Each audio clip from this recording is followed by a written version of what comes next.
All right, what's up, everybody? It's Dr. Bryce Bowers back with episode 2 of the video version of Badge of Burnout, the podcast. I am super excited today. I have a very, very special and interesting guest that I'm so excited for all of you to meet.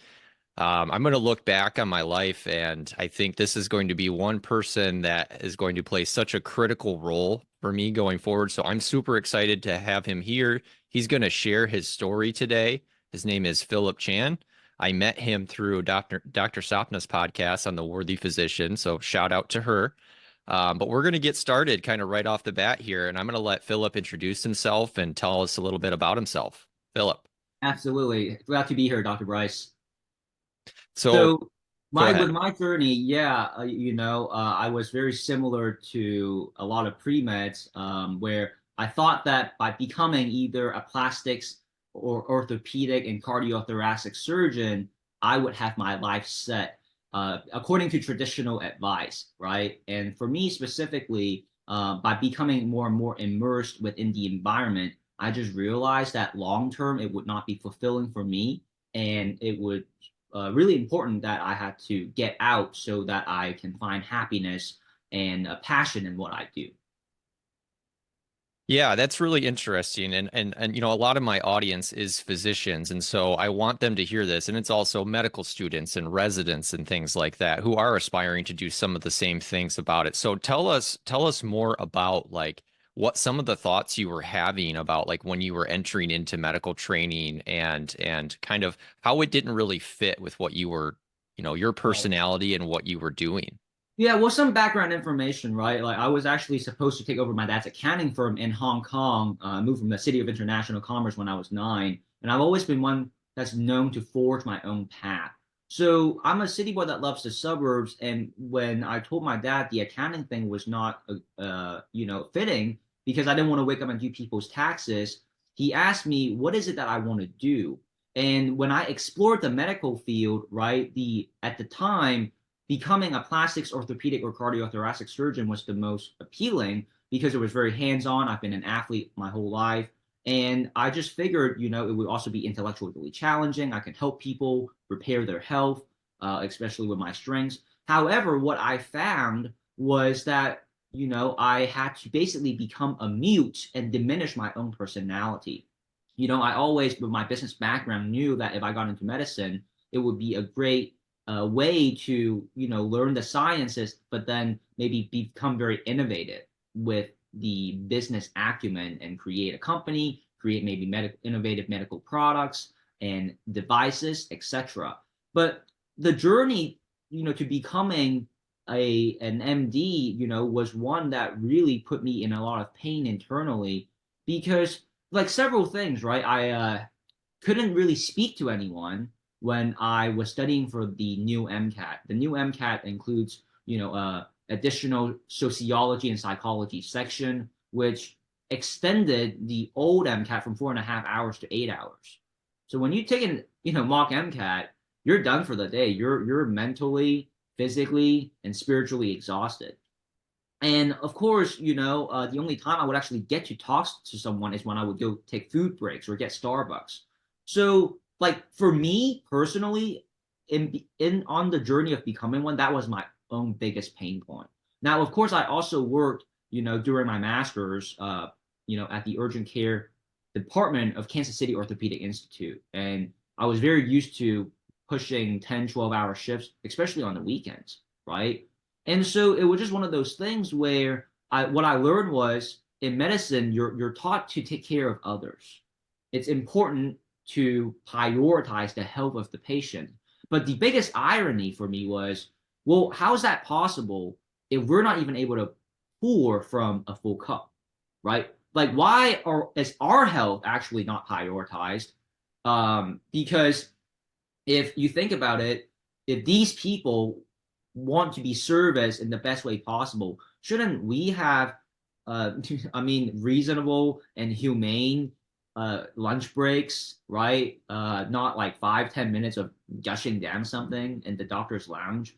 So it's just, those two things really stuck out to me. I would say it's the diminishing of my natural personality as well as not understanding why are we pouring into others when we can't even come from a replenished standpoint. Yeah, and I think that's an extremely interesting point, especially from the standpoint of my own podcast, right, where I deal with physician burnout, but it also applies to pre-medical students, medical students, and residents, right? And I find it really interesting about you, Philip, that you noticed this early on, and I think, you kind of latched onto this idea, but the difference was with you is that you took action, right? There's something in you that realized, you know what, this just isn't for me because I'll be honest, I had a lot of the same feelings, and I think a lot of physicians do, and pre-med and medical students, but they just don't take action. So can you tell my audience and everybody listening, what inspired you to say, you know what, enough's enough? If I remember right, there was a day you were working at the urgent care, and you just knew this moment. So I'd love for you to share more about that. Yeah, well, it's just a combination of things leading up, like compound interest, right? That just made me go, this is probably the last straw, right?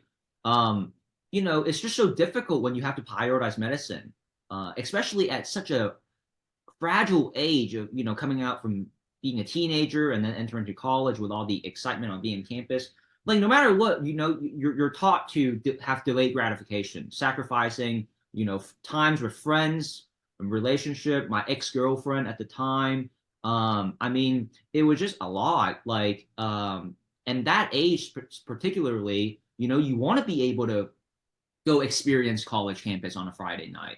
Us being well for me, I'm Jayhawk raised in Kansas, right? So I went to KU, and I mean, I went to games, but I had to like really be surgically precise in which games I can really go to, or what I would rather be doing. Should I be studying more on for this immunology exam coming up because oh that's going to look great for your resume? Like everything was just geared towards let's get good grades, let's make sure that your medical school resume is polished. But I feel but I guess I also was able to see it a bit more clearly with my business background, right? Because I just saw that I can't be in direct control. And ultimately, I think, the reason why you and I resonate, and let's just put it out there, if you're going to go into medicine for additional benefits, right, it's not going to serve you. What I realized first and foremost is really the self-awareness that gave me the quote unquote courage to take action. So having self-awareness is really important. Me being in business, I always recognize the value of time exchange. Like if I'm about to do something with my time, what is the ROI I'm getting back on that time?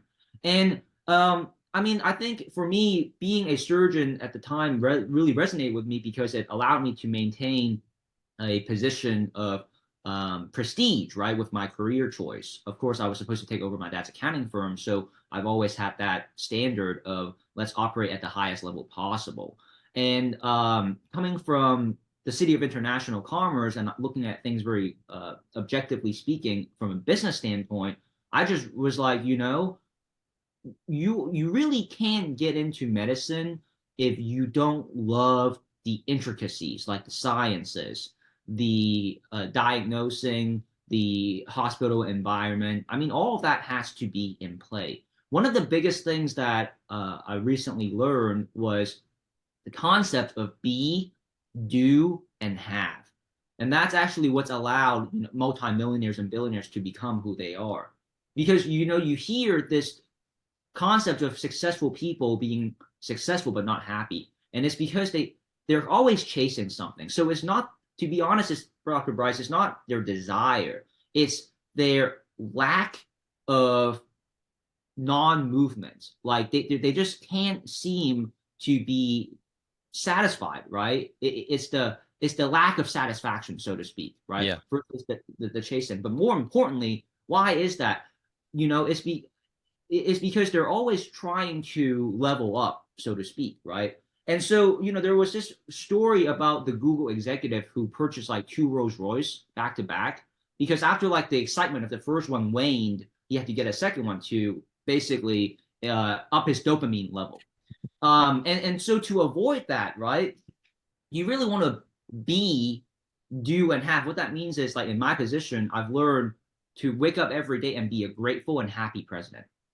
Okay. Because inputs always dictates outputs. What I mean by that is when I am a happy and grateful president, by being so, I'm able to do happy and grateful things as a president, and then I will have happy and grateful things as president CEO, right? Versus, oh, I've made X amount now. Let's go, and keep chasing. But then, how come as I keep chasing, I'm not happy, right? It's because you want to focus on the being, right? So if you are naturally, satisfied and content being, you're going to do those things. And on top of that, there's always that cliche of, it's not about the destination, but it's about the journey, right? And one of the biggest things that I can tie onto that is, when I first heard that, I was like, oh, everyone says that. But what makes it so true is if you think about it, the person who enjoys walking will always walk further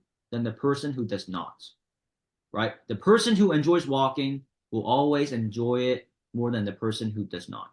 So in the case of medicine, like I just knew that that was not a path that I would even be happy walking long term, you know, with the restrictions, with the I feel like the constant reasons of doing something to get approval, like, or hey, institution, is my grades good enough? Hey, institution, how's my extracurricular activities, right? And then even once you get into med school, you have to get signed off when you go through clinical rotations at year 3 by your supervisor. Just so, and it's like there's that like politics of, oh, let's make sure, even though I want to disagree with him in a passionate manner, I'm going to refrain from that because he's the one who's going to give me a grade, and if I don't get a good grade, I'm not going to get matched into the right residency program. So just some of these things didn't really resonate with me, and I would never yield right to a situation like that. Of course, when the best thing for me to explain to the audience about business is, if as long as it is legal, moral, and ethical, you can pretty much do whatever you want to in business. And that's what's so great about the freedom and abundance in terms of the natural structure of the industry. Yeah, and for everybody listening, this is exactly why I brought Philip on my podcast. You might have said, "Well, wait, hey, why are we talking about business today?"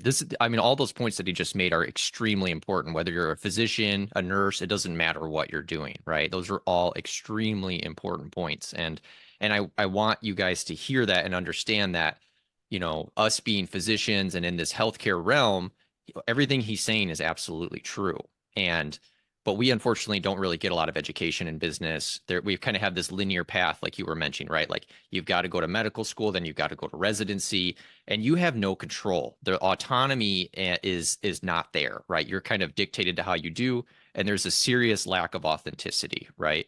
So tell me then, the next thing that I really am curious about is, you kind of started off on this path, right? And then you realize, well, I'm going to pivot, right? And it wasn't a matter of, well, I'm just chasing something, right? Because we're all aware of the arrival fallacy, that nothing that we ever get will make us happy.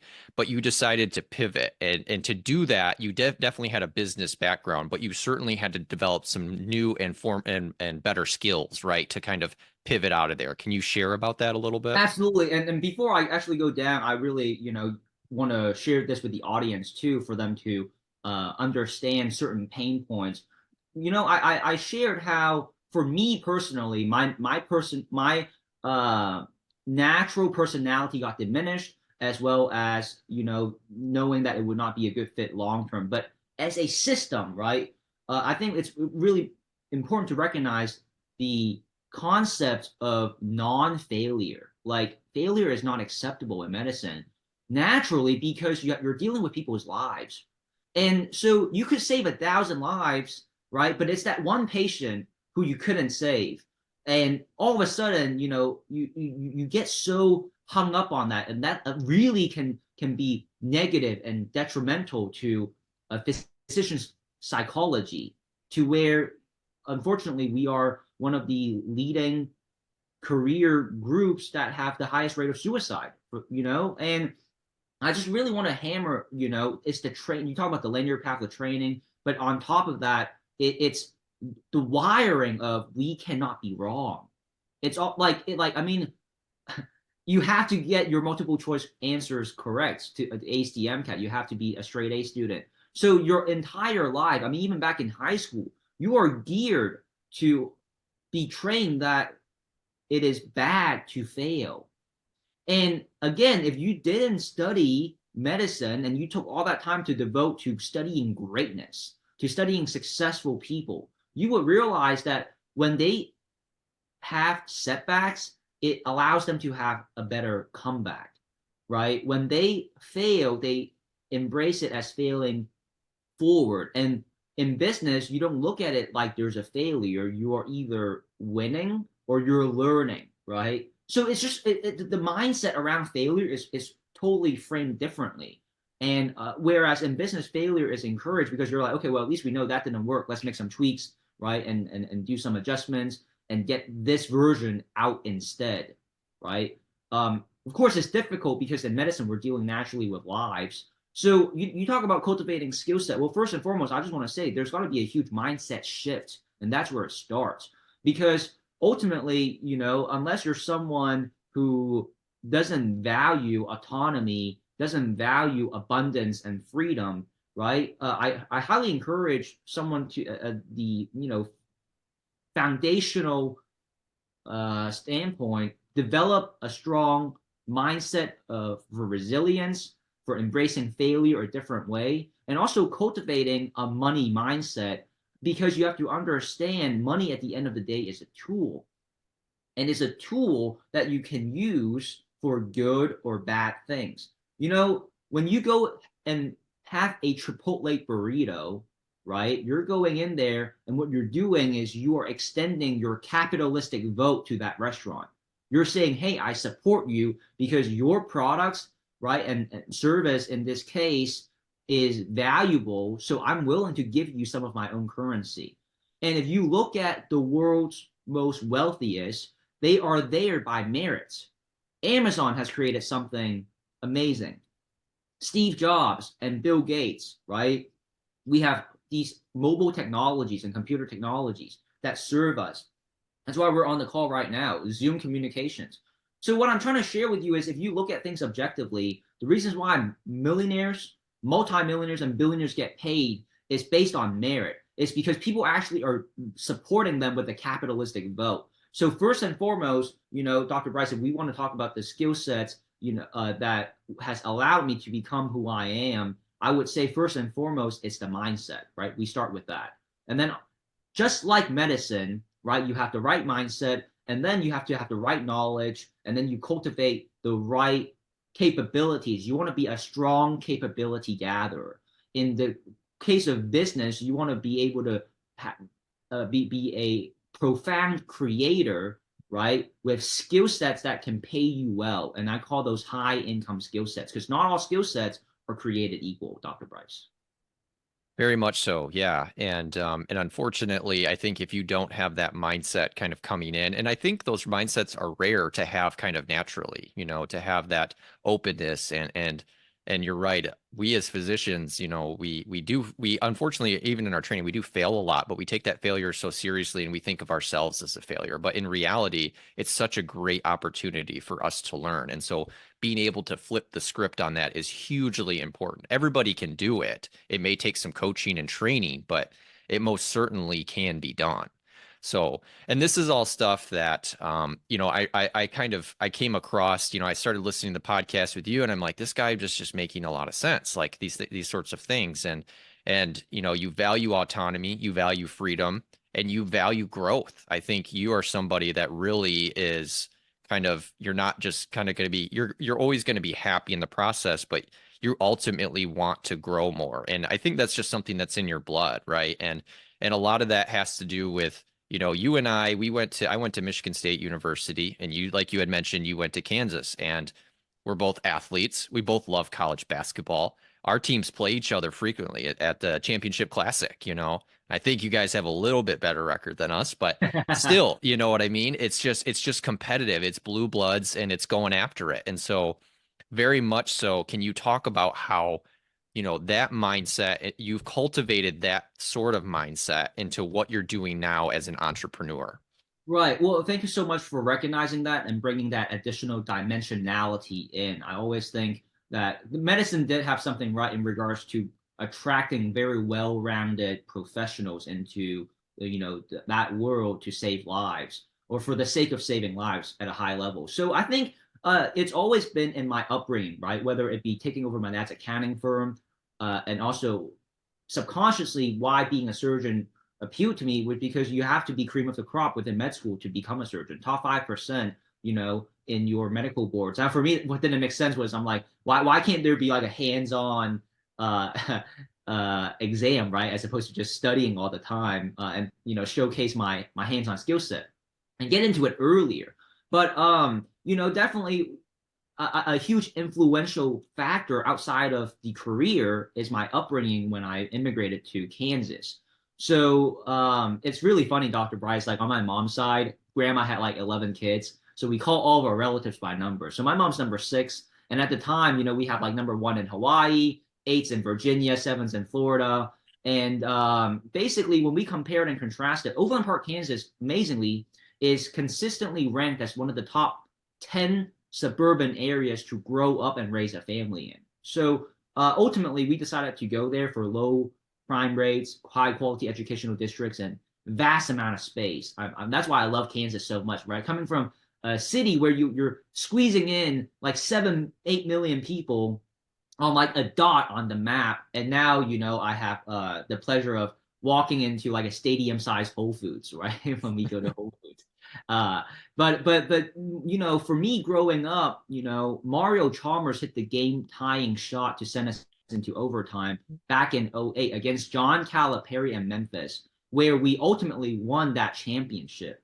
And so I still remember it vividly. That evening when that happened is when I got officially indoctrinated in becoming a Jayhawk, right? Now, I mean, the years leading up to that, I had definitely been a fan and paid attention to it. But it's just really hard to not get behind that kind of dominance. When you live in an area and you're watching your team, hit over 100 points. We were averaging over 100 points when it was Darrell Arthur, Darnell Jackson, Shasha Khan, and it was the older times of basketball, right, when you had the actual bigs. And when we won that championship, first and foremost, I knew we were going to win when Chalmers hit the game tying shot because our bench was just way deeper as a whole. So I knew that we would outlast them in overtime. But it taught me several things early on, right? And that's how you can validate me as a Jayhawk, right? You give up the good shot for the great shot, and you shed individual glory for team victory. That is our core philosophy of becoming a champion. And I just think when you are immersed in an environment, now we have the Chiefs, right, who's been to the playoffs, the AFC 6 years straight. We're about to be back at this Super Bowl. Go Chiefs for the third year straight. We won one, lost one. We're back at it again. So I'm blessed to be, in a championships culture with Kansas as a state, and I think that has a lot, overall with my mindset, right, with how I look at things. Never taking failure like is a bad thing, embracing it. And Dr. Bryce, just to let you know, I'm someone that enjoys studying excellence. It's not just about sports or business. Like I study excellence across all realms. So even if I'm relaxing and I'm watching Netflix, we're so acclimated to studying for MCATs and national boards. When I was KU's pre-med triple major in 5.5 years, right? So I took that same energy to dedicating it towards greatness. And I mean, even when we talk about the Florida Gators, there's a Netflix documentary about them. They won 2 national championships under Urban Meyer, and on their way to the first one, you know what they did that set them apart? It was the Tim Tebow era, right?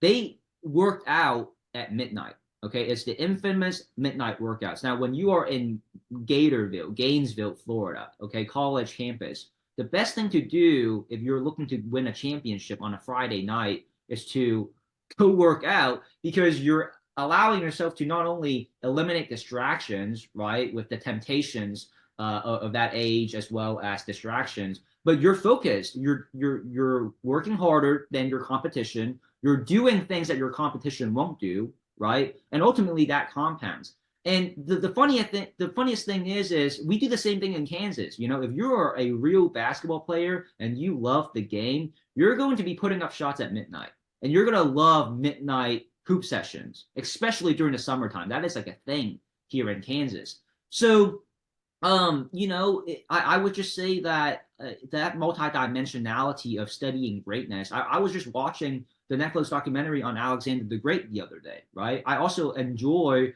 watching and studying, comedians, because if I'm relaxing, I hate horror movies for that reason. Like if I'm gonna watch something, I'm like, why am I trying to have something scare me, right? Even if I'm relaxing, I like to be productive. So comedy, but not am I only doing it so that I make myself laugh and relax, but I'm also watching, okay, how are they performing on stage? How are they able to maintain, an element of entertainment, right? To captivate the audience as a speaker, because that's relevant to, some of the things that I do as president and CEO, right? So having that mindset of, always learning, right? Being a lifelong learner, but just allowing it to seep into excellence, right? That is the mindset. And then actually going after it where, you recognizing the importance of investing in yourself, right? Because you are the best investment. I mean, when you go through medical school and you get an MD, that's an investment in yourself, but you're really garnering a lot of skill sets and knowledge just within the field of medicine.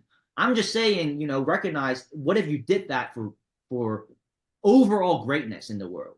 What if you were looking to become a well-rounded candidate for, I don't know, the application for a billionaire, right? Think about it from that perspective. Ultimately, that's something that I'm super passionate and driven, to accomplish, because at some point in my life, I would like to own an NBA team, right? Being Jayhawk raised, and for all the background and upbringing that I have discussed with you today. So, my own standard is like I really haven't accomplished much until I have, a net worth of at least 3 to 5 billion, because that's going to be probably what it's going to take, at that time when I'm ready to own an NBA team. But I'm not necessarily so focused on, again, the destination. I'm just focused on taking that one step at a time and enjoying those steps, right? Because when you do that, those days, weeks, months, and years will fly by a lot faster with zero pain. Yes. Yes, absolutely. No pain. That's the key. And that's what it's about, is finding something that drives you, makes you come alive, that you're passionate about, and that you want to be on this earth doing. So many great points there, Philip. We are running out of time here. Got a few minutes left. So close, I just want to talk about, so we've talked about a lot of stuff, right? Just a lot of like, hey, learning and making yourself better and growth mindset and being better. But nothing is good unless we take some sort of action, right? Like we've got to do something to kind of get us over that hump, right? And there's probably few more important things. I can listen to a patient all day and do my physical exam, but if I don't do anything for them, then it's kind of a moot point. So what is kind of your call to action here? Like what would you like my audience to know about next steps that you should be doing or can be doing to instill that greatness in you? Yeah, I would say, always have that open mind to learn, right? And be a lifelong learner, in all things business related, if you really want that real life success. Because ultimately, the reason why I left medicine is, yes, I could have had an average of $500,000 in my bank account by either being a plastics, orthopedic, or cardiothoracic surgeon. That's great. But what's the exchange, right? I would have to be in the OR rooms all day, So I would say, that first action step for the audience is be willing to learn, and take that lifelong learning and apply it to this sector, that is may be new to you, right?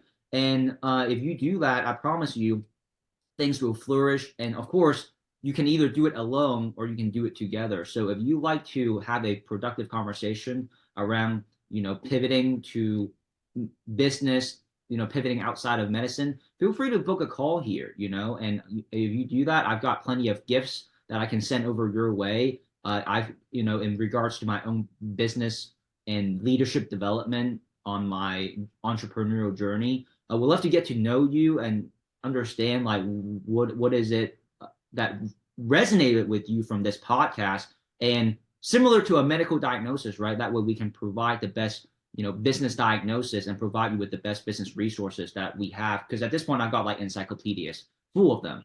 So feel free to reference the link here below and reach out to one of our team members, and we can coordinate something. We'd love to hear your personal story and help you succeed and flourish in your own right. Love that. Philip, and I'm here to tell you firsthand, Philip has already taught me so much and just maybe about a month or so of knowing him. And he's really opened up a whole new world to me. So I highly encourage everybody out there to just book a call, talk with him. Just there's no harm in that. And so we'll include his link in the show notes. We'll make sure you can get in contact with him, get in contact with me. Philip, this was such a great episode. This time flew by. I really appreciate you coming on. We're going to be doing a series, so you're coming back. You got a few more left, so I'm looking forward to that. I appreciate your time, your effort, your energy, most importantly. But we're going to close it out for today. So thanks, everybody. Please like the podcast, subscribe, review, and rate, and we will see you next time. Yes, sir. Thanks so much, Dr. Bryce. You have a good day.